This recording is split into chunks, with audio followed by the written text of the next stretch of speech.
ఏడాది పాటు నిలవ ఉండే రుచికరమైన నిమ్మకాయ పచ్చడి తయారు చేసే విధానం తెలుసుకుందాం. నిమ్మకాయ పచ్చడికి కావలసిన వస్తువులు: నిమ్మకాయలు, ఉప్పు, పసుపు, కారం, వేరుశనగ నూనె. తయారీ విధానం: పసుపు రంగులో ఉన్న నిమ్మకాయలను తెచ్చుకొని వాటిని నీటిలో కడిగి పక్కన పెట్టుకోవాలి. పొడి క్లాత్తో నిమ్మకాయలను తుడుచుకున్న తర్వాత 1 గంట పాటు ఆరబెట్టుకోవాలి. ఒక నిమ్మకాయను 8 ముక్కలుగా కట్ చేసుకోవాలి. నిమ్మకాయలన్నిటినీ అలాగే కట్ చేసుకోవాలి.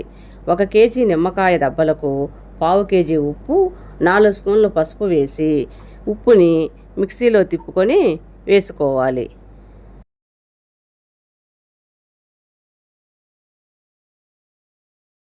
నిమ్మకాయ దబ్బలకి పసుపు, ఉప్పు వేసుకొని బాగా కలిగి తిప్పుకోవాలి.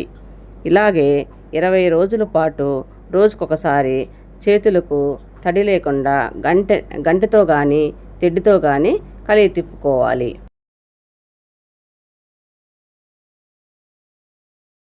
20 రోజుల తర్వాత కేజీకి 1 స్పూన్ కారం, 100 గ్రాముల వేరుశనగ నూనె వేసుకొని తాలింపు పెట్టుకోవాలి.